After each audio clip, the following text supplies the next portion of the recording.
The Book of Ruth is a short but profound narrative in the Old Testament, consisting of only 4 chapters. It takes place during the time of the Judges, a period marked by social and political instability in Israel. Despite its brevity, the story of Ruth is rich in themes of loyalty, faith, redemption, and God's providence. It provides an important backdrop to the lineage of King David and ultimately points to the broader redemptive work of God in history. The tragedy of Naomi and her family, Ruth 1:1-5. The story begins with a famine in the land of Israel during the time of the Judges, prompting a man named Elimelech from Bethlehem to move with his wife Naomi and their 2 sons, Mahlon and Chilion, to the land of Moab. The Moabites were traditionally enemies of Israel, but desperate times led them to seek refuge there. While in Moab, Elimelech dies, leaving Naomi a widow. Her sons marry Moabite women, Orpah and Ruth, but after about 10 years, both sons die as well. This leaves Naomi bereft of both her husband and her children, facing a bleak future without the protection and provision that male relatives typically offered in that society. Naomi's decision to return to Bethlehem, Ruth 1:6-14. Upon hearing that the famine in Israel has ended, Naomi decides to return to Bethlehem. She encourages her daughters-in-law, Orpah and Ruth, to stay in Moab and remarry, as there is little hope for them in Israel. Naomi's advice is a practical one, rooted in the cultural expectation that widows would find security through remarriage in their own homeland. Orpah, after some persuasion, agrees to stay in Moab and returns to her people. However, Ruth refuses to leave Naomi, famously declaring, "Where you go, I will go. Where you stay, I will stay. Your people will be my people, and your God my God." Ruth's decision to stay with Naomi is a remarkable act of loyalty and faith. Ruth, a Moabite, is choosing to follow Naomi's God and people, thus making a bold and sacrificial decision to embrace a future of uncertainty and potential hardship. Naomi and Ruth return to Bethlehem, Ruth 1:15-22. Upon arriving in Bethlehem, Naomi is met with shock by the townspeople, who recognize her but notice that she no longer bears the same joy. She tells them, "Do not call me Naomi," meaning pleasant.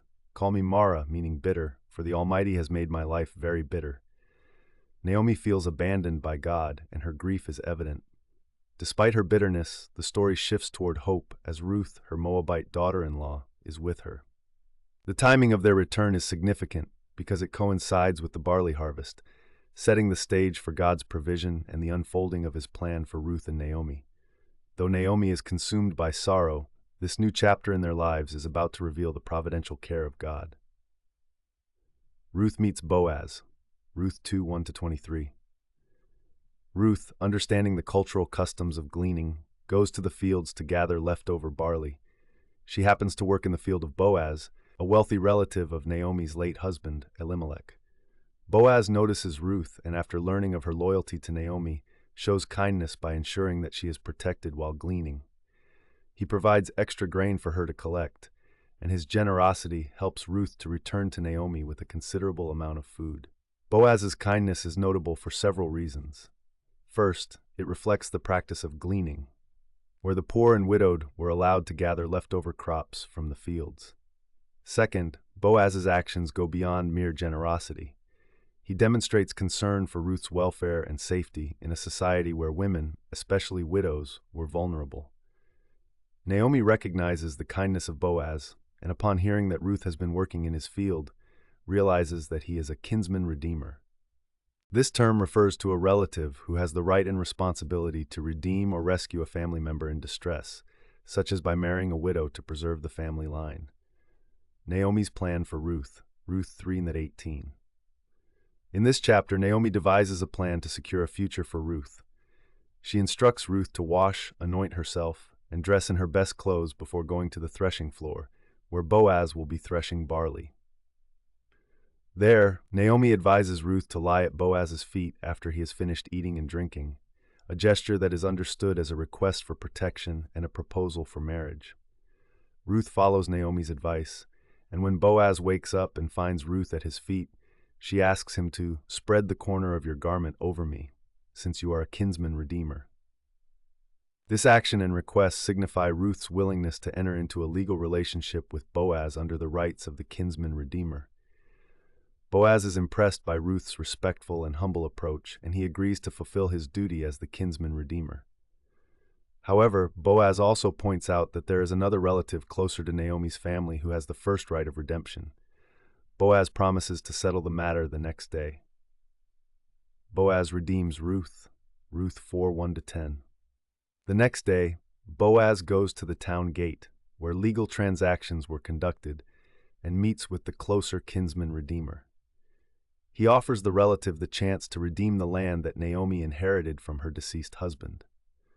However, when the relative learns that this redemption also involves marrying Ruth in order to preserve the family line, he declines, stating that it would jeopardize his own inheritance. Boaz then officially takes on the role of the kinsman redeemer, purchasing the land and agreeing to marry Ruth.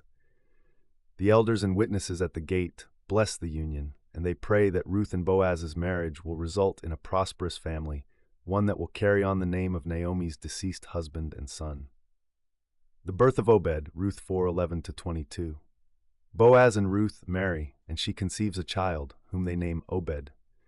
Obed becomes the grandfather of David, the future king of Israel.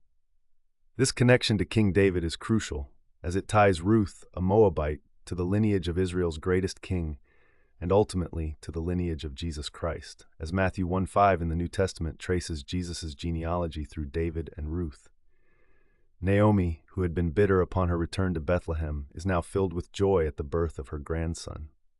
The women of the town praise Ruth for her faithfulness and describe her as being worth more than 7 sons to Naomi, a testament to the value of Ruth's loyalty and love. Naomi cares for Obed, and he becomes an important part of the family line, ensuring the continuation of Elimelech's name. Key themes in the Book of Ruth. The Book of Ruth explores several key themes. 1. Loyalty and faithfulness. Ruth's loyalty to Naomi and her willingness to embrace Naomi's people and God highlight the power of faithfulness, even in the face of personal sacrifice. 2. God's providence. Throughout the book, God's hand is seen in the timing and circumstances of Ruth's life, from the famine to her meeting Boaz, showing that even in difficult times, God is at work for his purposes. 3. Redemption. The concept of the kinsman redeemer plays a central role in the narrative, symbolizing God's redemptive plan for his people. Boaz's actions foreshadow the ultimate redemption of humanity through Jesus Christ. 4. God's inclusion of the Gentiles. Ruth, a Moabite, is incorporated into the people of Israel, demonstrating God's willingness to welcome all who show faith in him, regardless of their background. Conclusion. The Book of Ruth is a story of love, loyalty, and divine providence. It highlights the importance of relationships, both human and divine, and shows how God works through ordinary people and circumstances to bring about his redemptive purposes. The narrative, set in a time of hardship, ends in hope and blessing, providing a powerful testimony to God's faithfulness and care for his people. Facebook, Mastodon, email, WhatsApp, Telegram, X, Pinterest, Bluesky, share.